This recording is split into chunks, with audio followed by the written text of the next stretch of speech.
Então, gente, sejam bem-vindos à nossa aula de panorama bíblico. Hoje nós vamos dar continuidade na nossa aula. Tivemos 2 semanas aí sem aula e hoje estamos retomando. Nossa última aula foi sobre os livros poéticos e de sabedoria. Finalizamos os 5 livros e hoje, os 5 livros poéticos, Jó, Salmos, Provérbios, Eclesiastes e Cantares. Hoje nós vamos ver os profetas maiores, que fazem parte daquele nosso conjunto de livros da Bíblia, que são separados em 5, 12, 5, 5 e 12. 5 Pentateuco, a Torá, os 5 primeiros livros, os 5 livros, os 12 históricos, 5 poéticos, 5 profetas maiores e 5 profetas menores. Então hoje nós vamos dar continuidade e entrar nos profetas maiores. Bem, primeiramente, por que eles chamam profetas maiores? Não é por relevância ou algo do tipo, ou por importância, ou porque eram mais famosos, não eram, mas por causa do conteúdo dos seus livros. Eles escreveram mais do que os outros. Os profetas menores são aqueles últimos livros do Antigo Testamento que são bem pequenininhos, é até difícil achar às vezes, porque você passa uma página, às vezes já passou um livro, Então os profetas maiores estão antes e o conteúdo deles é maior. Inclusive Jeremias, ele é o maior livro da Bíblia, por sinal. Ele tem 52 capítulos. Então eles escreveram muita coisa, por isso eles são chamados de maiores. Então nós vamos tentar resumi-los aqui hoje, tá? E o primeiro deles, se vocês estiverem com a sua Bíblia, é importante vocês estarem com a sua Bíblia, o primeiro deles é o livro de Isaías. Depois do Cântico dos Cânticos, vem o profeta Isaías. E Isaías é um dos mais famosos dos profetas maiores. Por quê? Porque ele tem uma mensagem muito messiânica. Ele falou, ele profetizou muito sobre a vinda do Messias, sobre o servo sofredor. Essa foi uma expressão que ele usou, o servo sofredor. O estilo de escrita dele é muito em prosa e poesia, E ele fala sobre julgamento e restauração dos reinos de Judá e Israel, mas principalmente de Judá. Pelo período histórico que ele estava vivendo, ele escreveu o livro dele, ele viveu no período entre 792 e 681. Ou seja, lembra daqueles números que a gente falou lá nos exílios? O Reino do Norte foi invadido em 722, o Reino do Sul em 586 e depois os persas dominam em 522. Então, ele viveu de 792 a 681, ou seja, ele viveu um pouco antes do exílio do norte e pegou o período do exílio de 722 e foi até o ano 681 a.C. Ou seja, ele pegou antes e depois do reino do norte. E ele, Isaías, informa que a Síria estava montando um acampamento em Efraim no ano 735, no reinado de Acás, para tentar invadir Judá. Isso está relatado lá em Isaías 7. Ou seja, em 735, a Síria já estava montando um acampamento. Então o processo de invasão é um processo um pouco lento e o inimigo ele vai rodeando a cidade, vai fazendo alguns ataques, às vezes ele faz um sítio, O que é um sítio? Eles sitiam a cidade, eles acampam em volta da cidade, geralmente as cidades tinham muros, então eles fazem acampamento em volta da cidade e ficam lá de guarda, esperando ou as pessoas saírem para lutar, ou elas morrerem de fome, ou uma oportunidade para eles invadirem. Seria como se alguém ficasse na porta do seu apartamento, Você não tem como pular a janela, não tem para onde você ir, e você ficasse ali, a pessoa ficasse ali dias e dias e você está acuado, tá? Então isso era o sítio. E, geralmente, lembra daquele caso no período dos dos reis, no período do reinado de Israel, dos reinos, né? Do reino dividido, se não me falha a memória. Eles estavam sitiados, a cidade de Jerusalém estava sitiada, e 2 leprosos estavam do lado de fora da cidade, porque eles não podiam entrar, e eles falaram o seguinte: bom, se a gente entrar na cidade, nós vamos morrer de fome. Se a gente for lá no acampamento dos inimigos, a gente pode morrer também. Então a gente não tem nada a perder, vamos lá. E aí, quando eles vão lá, Deus faz com que o acampamento inimigo ouça barulhos de carros e cavalos e achem que está vindo um grande exército, eles fogem. E aí os leprosos vão lá, comem, avisam o povo vai lá e pega tudo que era do outro povo, que estava abandonado. Né? Então, porque ali estava um sítio. Né? Então isso era um sítio. E eu queria ler alguns trechos de Isaías com vocês. Primeiro, Isaías 7, versículo 13. Esse texto é interessante. Olha só o que diz. Isaías 7, 13. Disse então Isaías: ouçam agora, descendentes de Davi. Não basta abusarem da paciência dos homens? Também vão abusar da paciência do meu Deus? Por isso o Senhor mesmo lhes dará um sinal. A virgem ficará grávida e dará à luz a um filho, e o chamará Emanuel. Bem, o que a gente tem aqui? A gente tem uma profecia. E o que os estudiosos dizem? Tem um autor chamado Gordon Fee, ele escreveu um livro chamado Entendes o que Lês. É um livro sensacional sobre interpretação bíblica, hermenêutica, exegese. E esse livro, ó, vou mostrar para vocês aqui. Esse livro é sensacional. A gente já deu aula de interpretação bíblica aqui na igreja. Esse livro, ele vai mostrar o seguinte, a questão das profecias. O que ele fala? Se a gente pegar o contexto inicial, o contexto imediato aqui, isso aqui é uma profecia de um rei que iria se cumprir naquele momento. Né? Iria nascer um filho de uma virgem daquele momento e ele iria se chamar Emanuel. Porém, vamos lá em Mateus 1, 23. Olha que interessante. Mateus 1, 23, olha o que Mateus escreve. Então, olha só, gente, o que diz Mateus 1, 23. Mateus aqui está relatando estou no capítulo 2. Mateus aqui está relatando o nascimento de Jesus.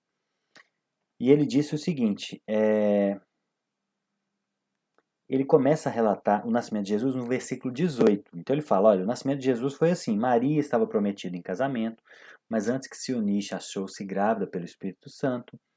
E aí ele vai relatando um monte de coisa, né? Que José abandonou ela, porque ele achou que ela tinha traído ele, mas depois apareceu um anjo em sonho para ele e falou, não fuja, esse filho é do Espírito Santo. E aí o verso 21 diz, ela dará à luz um filho e você deverá dar-lhe o nome de Jesus, porque ele salvará o seu povo dos seus pecados. Verso 22, tudo isso aconteceu para que se cumprisse o que o Senhor dissera pelo profeta.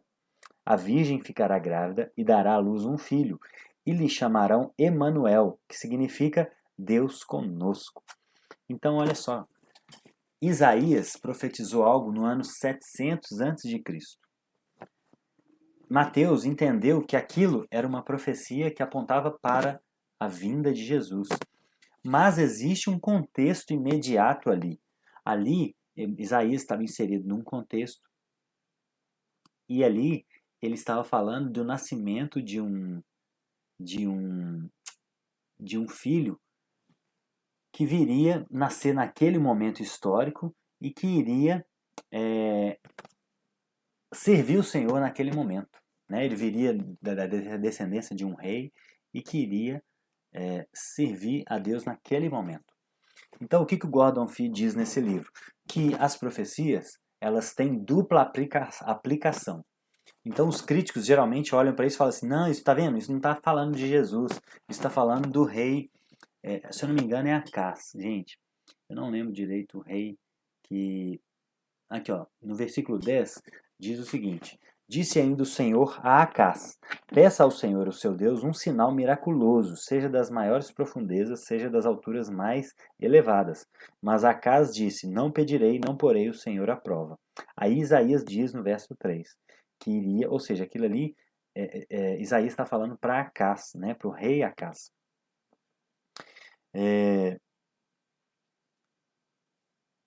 Então, há essa dupla aplicação. Todas as profecias têm a ver com um contexto imediato, então sempre que a gente estiver lendo a Bíblia, a gente tem que ter isso em mente. Por quê? Porque para a gente entender a Bíblia, primeiro a gente tem que fazer a exegese. O que é isso? Esse livro também explica. Exegese é você entender o que o texto está dizendo no contexto original.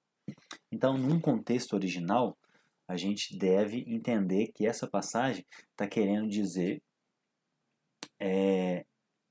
de alguém, de um filho que iria nascer de uma virgem naquele momento e que iria servir a Deus naquele contexto.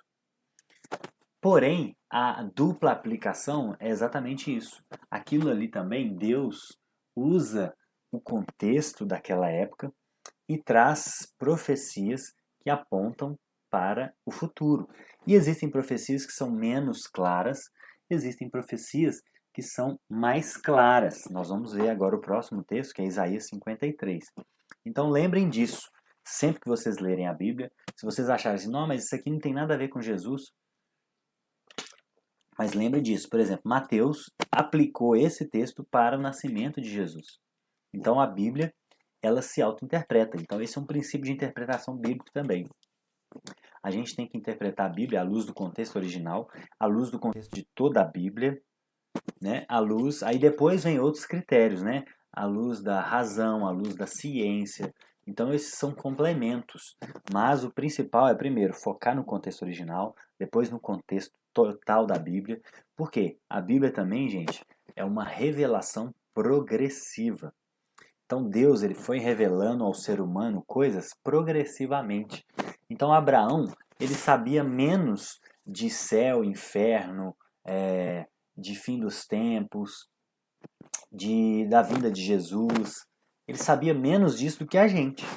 Por quê? Porque ele nasceu num tempo histórico que a revelação ainda estava muito no início. Eram como se fossem sombras. Tem um teólogo chamado Carlos Mester, ele diz o seguinte: todas as profecias do Antigo Testamento são como um rastilho de pólvora na areia, que é imperceptível, que se confunde com a terra, né? Imagina uma pólvora com a cor de uma terra, bem próximo da cor de uma terra. Isso é o rastilho de pólvora que ele fica camuflado, né, junto com a terra. Em Atos 2, quando o Espírito Santo desce com fogo, né, do céu, ele acende esse rastilho e isso começa a iluminar tudo que foi para trás. Essa analogia é sensacional. Por quê?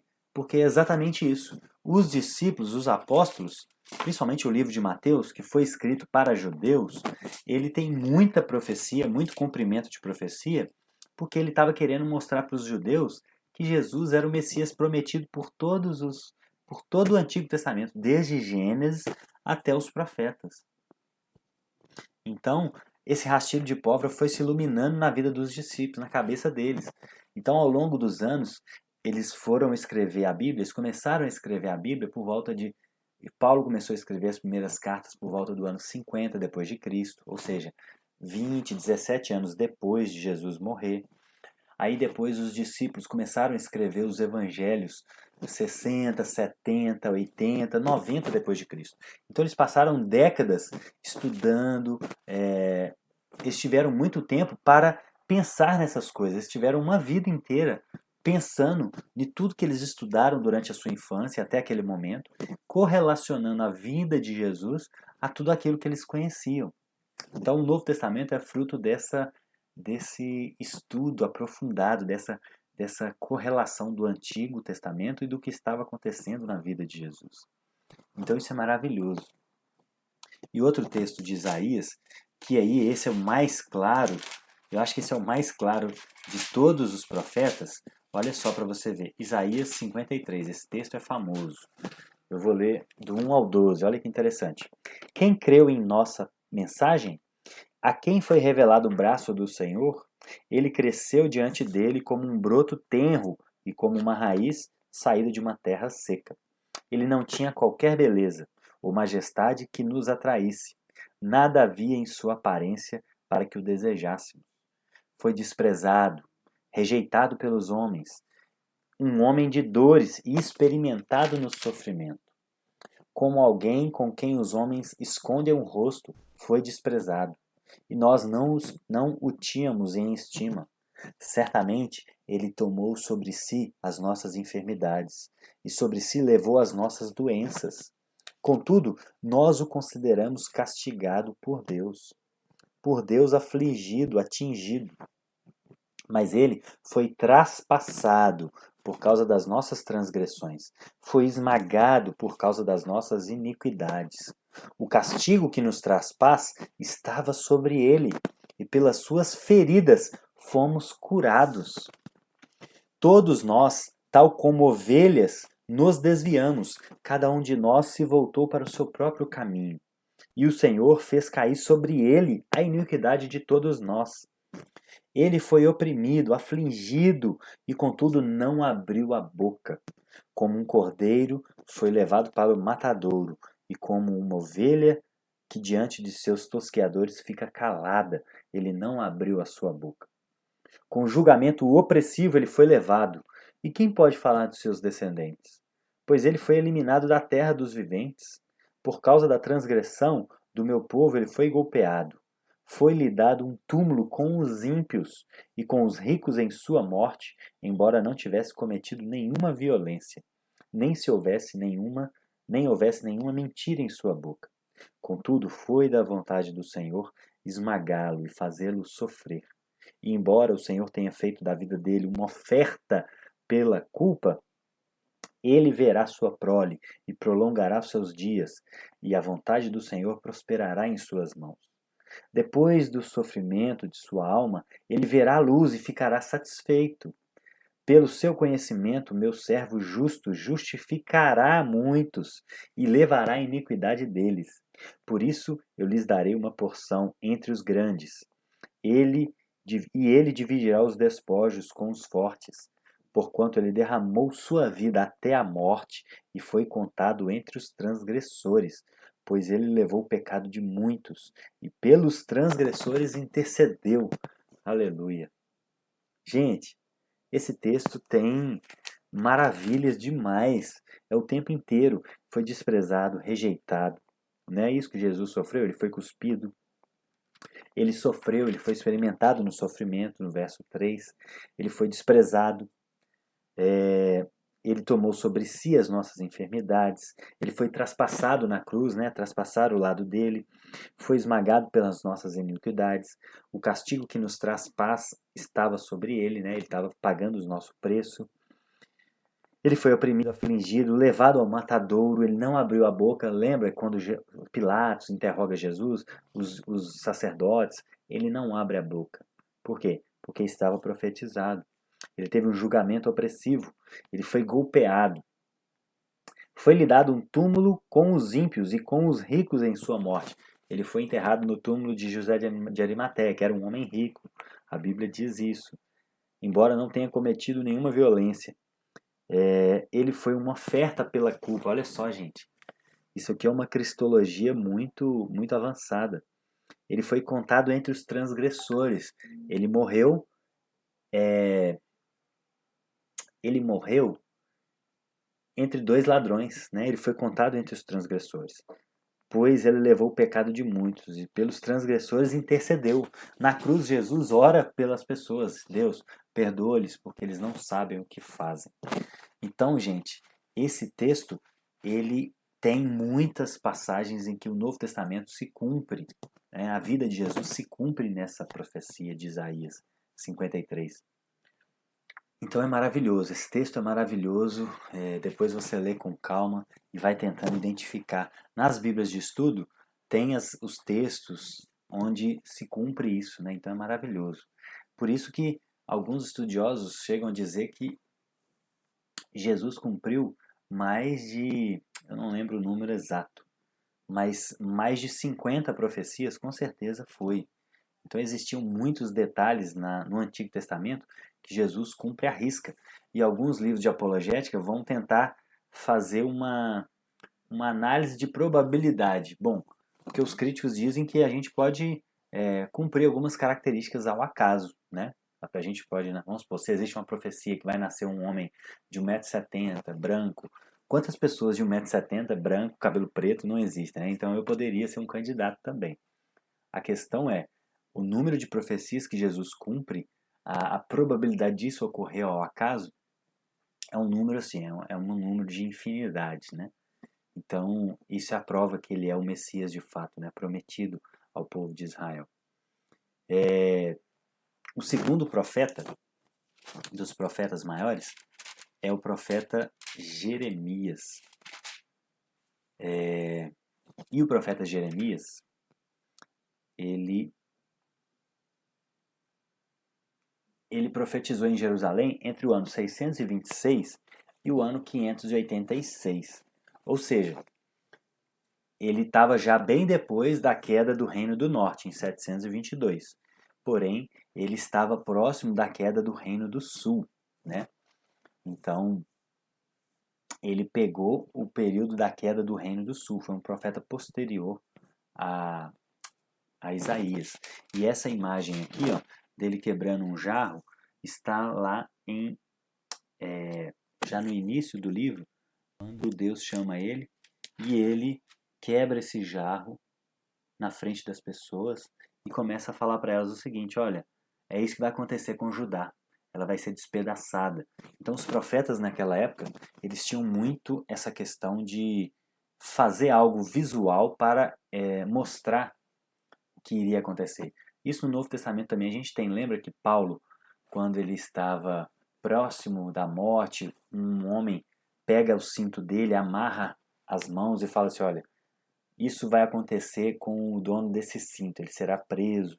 Então os profetas naquela época, eles tinham muito isso de encenar. Isaías, gente, a Bíblia diz no livro de Isaías que ele andou nu. O termo ali nu não quer dizer uma nudez total, mas para o judeu, por exemplo, eles usavam túnica, eles tinham a capa. Então a nudez lá é diferente da nudez hoje, né?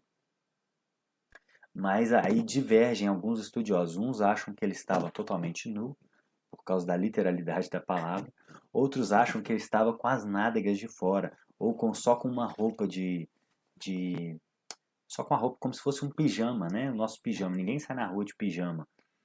Alguns saem, né? Mas às vezes até pior. Naquela época não era comum. Então, eles faziam isso porque eles estavam mostrando para o povo o que iria acontecer com a nação de Israel. Então essa era a ideia deles. Então Jeremias nesse momento ele faz isso, ele quebra esse jarro e mostra para as pessoas que o que iria acontecer, né? Então o livro de Jeremias ele vivencia a invasão da Babilônia. E o interessante é que ele tinha o temperamento temeroso. No versículo 1, no capítulo 1, que é o chamado de Jeremias,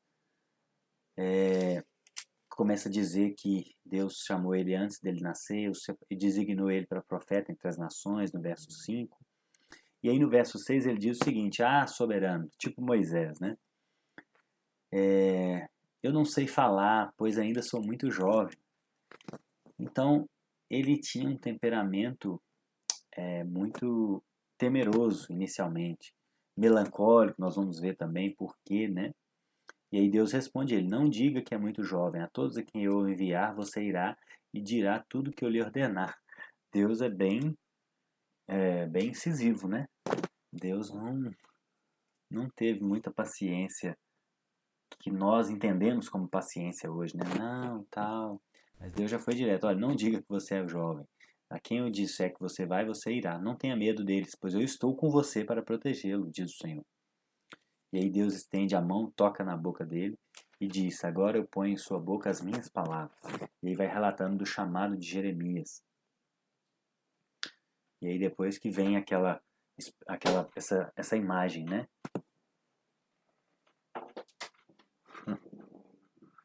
Olha quem chegou, gente. Oi. Tabitinha de papai. Gente, desculpa. Mas esses dias eu tava editando os vídeos, eu falei, nossa, tem vários momentos que eu tenho que editar. E aí eu pensei, eu vou trancar a porta pra Tata não entrar. E aí o Espírito Santo falou comigo assim, nossa, ela vai se sentir rejeitada. E aí eu falei, é melhor editar mais uma parte do vídeo e acolhê-la, né? Enfim. E aí, gente, irmãos, então ele tinha esse temperamento temeroso como Moisés. Não, eu não sei falar, eu não sou capaz. Então aqui a gente já começa a se identificar com eles, né? Isso é interessante também. A Bíblia é um livro. Esse é o ponto mais maravilhoso da Bíblia, gente. Guarda isso. A Bíblia não é um livro que caiu do céu. Isso é o mais importante. Por quê? Porque se a Bíblia fosse um livro que caiu do céu, escrita diretamente por Deus, de forma perfeita, do mundo ideal, a gente não iria se identificar. Mas Deus, né, como eu já falei em algum momento, ele usa o princípio da acomodação. Ele se acomoda ao ser humano, né? Ele se esvazia, ele usa a linguagem humana, ele usa pessoas comuns, ele capacita as pessoas comuns, porém mais fiéis, né? Então Deus, ele tem até um jargão. Deus, não ele não escolhe os capacitados, mas ele capacita os escolhidos. Então o principal que nós precisamos é fidelidade. E aí a capacitação vem, né? Quem é fiel, Deus capacita. E a gente vê isso. Os homens eram como a gente, medrosos, falhos, pecadores, não sabiam falar direito, enfim. E Deus usou eles. Então significa que Ele pode usar a gente também, né? E além da sua temerosidade, ele foi bem corajoso em alguns momentos também. Olha o que ele disse em Jeremias 12:1. Olha, ele começa a se queixar, né? Por isso que eu falei do seu temperamento também melancólico, porque ele se queixava, ele lamentava muito, né? Inclusive o próximo livro é as Lamentações de Jeremias, ou seja, são os lamentos dele, né? Mas olha o que ele disse em Jeremias 12:1. Tu és justo, Senhor, quando apresento uma causa diante de ti. Contudo, eu gostaria de discutir contigo a tua justiça. Por que o caminho dos ímpios prospera? Porque todos os traidores vivem sem problemas? Tu os plantastes e eles criaram raízes, cresceram e dão frutos. Então ele começa a, a questionar Deus. Olha isso. Ele começa a questionar a justiça de Deus. Como assim, Deus? Né? Ele estava vivendo já num momento em que o cerco estava se fechando para Jerusalém, os babilônicos estavam já se aproximando, e aí ele começa a perguntar: como assim, Deus? E aí Deus começa a responder ele a partir do verso 8. Bem parecido com o que aconteceu com Jó, né? Mas então isso mostra pra gente o seguinte: temos que ser como eles. A gente não tem que encenar diante de Deus. Deus conhece o nosso coração. Não adianta a gente encenar. Se a gente está com raiva, se a gente está bravo com Deus, não adianta a gente fingir que está tudo bem. Deus conhece o nosso coração. Então põe isso para fora. Conversa com Ele como um pai. Oh Deus, eu não estou aceitando essa situação. Eu estou triste. Por que isso aconteceu? Como assim? Então isso não é negar a fé. Isso, na verdade, para mim, é um indício de maturidade espiritual, né? Ser como Jeremias fez, fazer como Jeremias fez, né?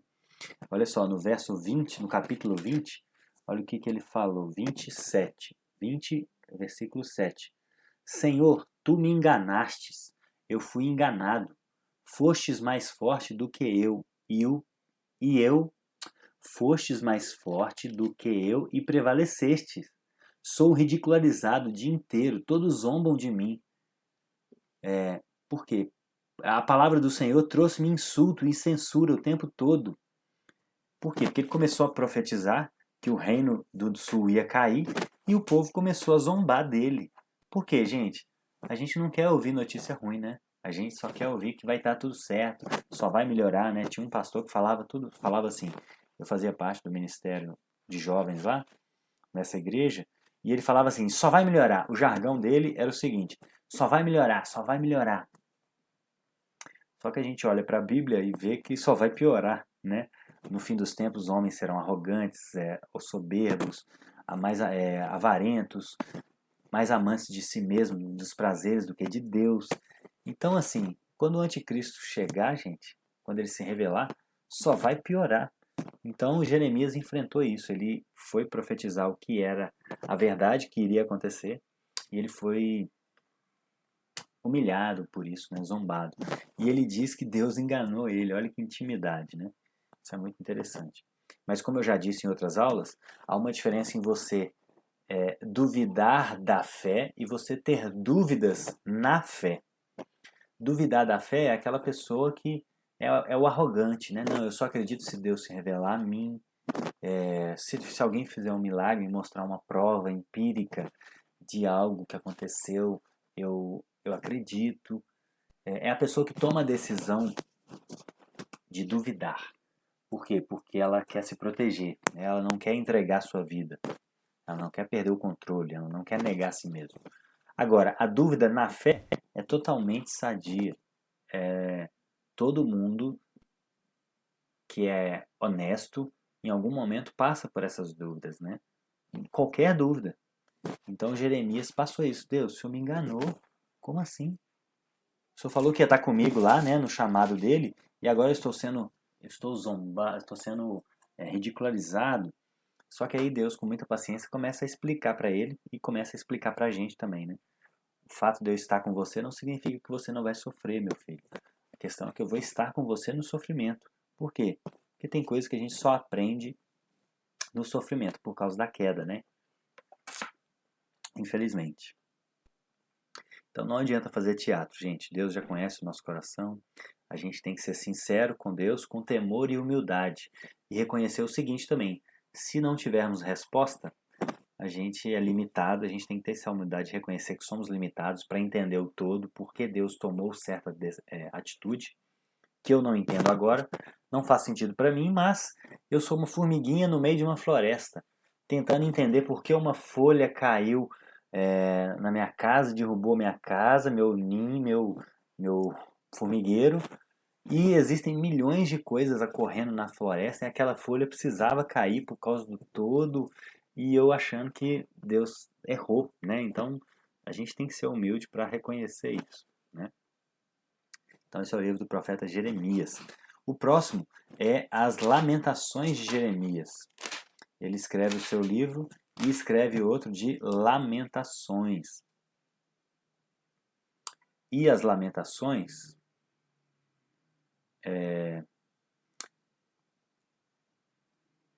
é o quê? Peraí, passei uma a mais aqui.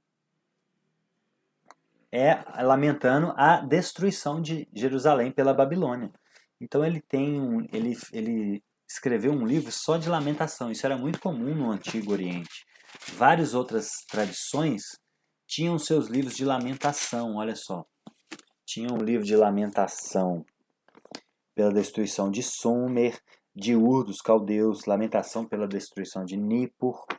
Então, esses povos sumérios também tinham seus livros de lamentação. É uma forma de você se consolar, né? É uma forma de você se consolar. E o povo de Israel também escreveu o seu livro de lamentação.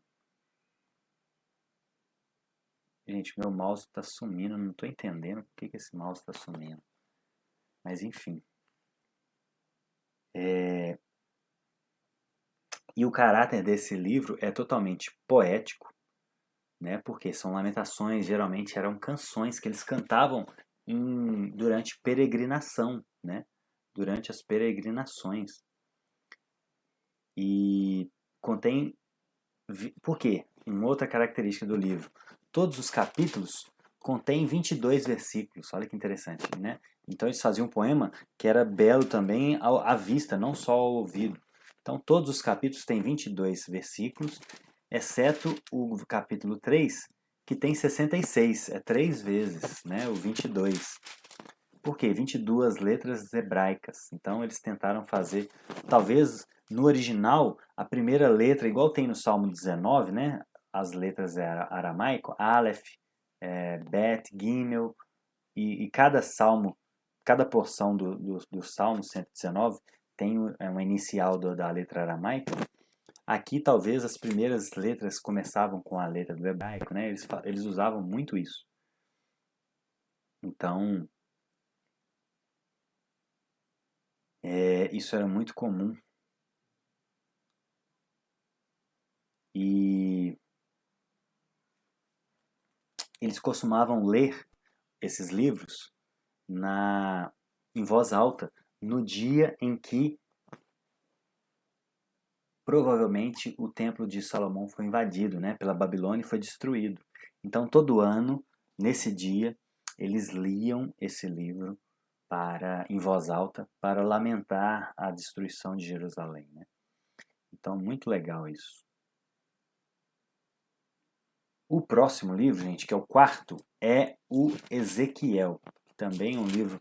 Deixa eu ver se é o Ezequiel ou se é o Jeremias. Não, é Jeremias mesmo, que era maior. O Isaías tem mais capítulos, mas em conteúdo Jeremias é maior. O Isaías tem 66. O Ezequiel, gente, ele profetizou no período do exílio da Babilônia. Ele profetizou por volta do ano 593 até o ano 571. Ou seja, ele pegou um pouquinho antes do exílio, né, que é 586, e foi até o ano 571. E a sua mensagem principal era mostrar o povo que aquilo que estava acontecendo e o que viria, né? Então a maioria dos profetas, eles profetizavam ou que aquela nação iria cair, né, seja o reino do norte ou o reino do sul, ou se ele era um profeta durante o exílio, ele queria consolar o povo, ou ele queria falar, tá vendo? Isso aconteceu por causa dos pecados seus, então arrependam. Ou eles profetizaram depois do exílio, né? No caso de alguns profetas pós-exílicos, que era falando, tentando trazer uma perspectiva para o futuro, né? Olha, isso já aconteceu, agora o que a gente tem que fazer para melhorar no futuro? Então,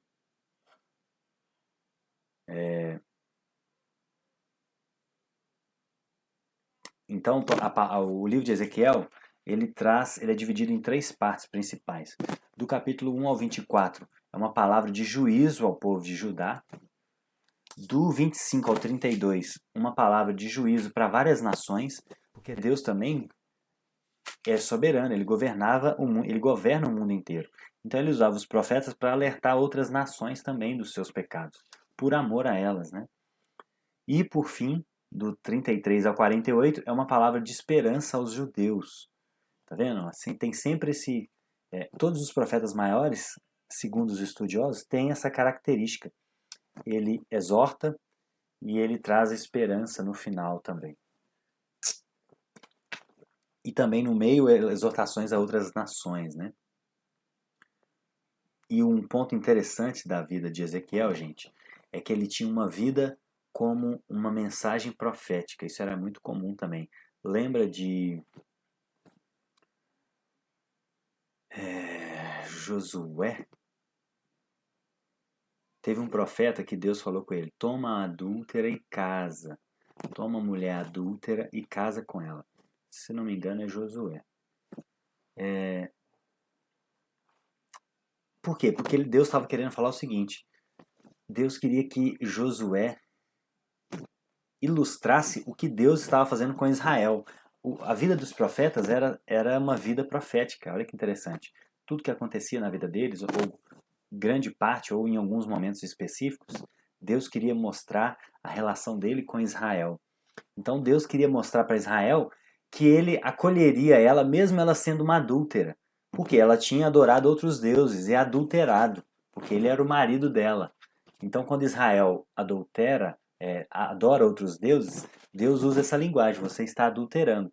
Então, Josué, pega a mulher adúltera, casa com ela, que você vai ser uma profecia para o povo de Israel. O mesmo aconteceu com Ezequiel.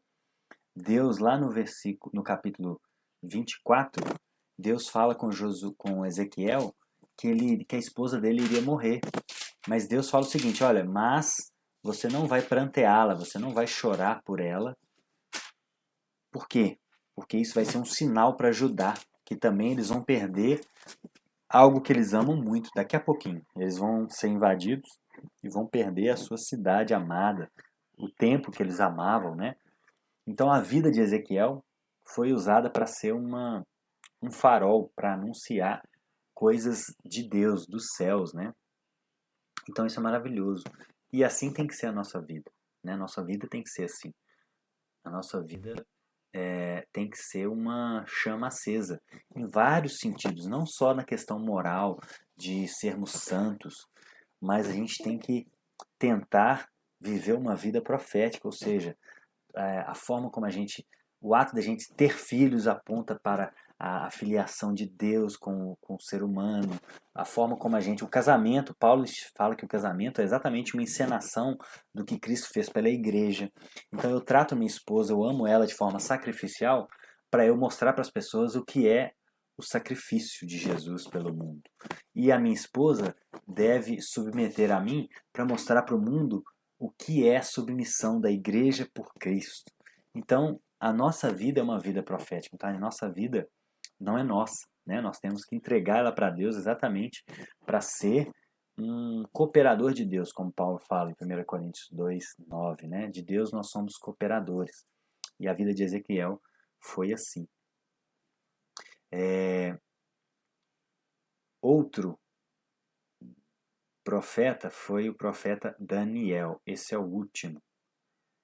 Foi um profeta que viveu no período do exílio. Ele foi, inclusive, para a Babilônia. O livro começa dizendo que ele era um dos exilados. No terceiro ano do reinado Jeoaquim, rei de Judá, Nabucodonosor, rei da Babilônia, veio a Jerusalém e a sitiou. Lembra o termo que eu falei? O Senhor...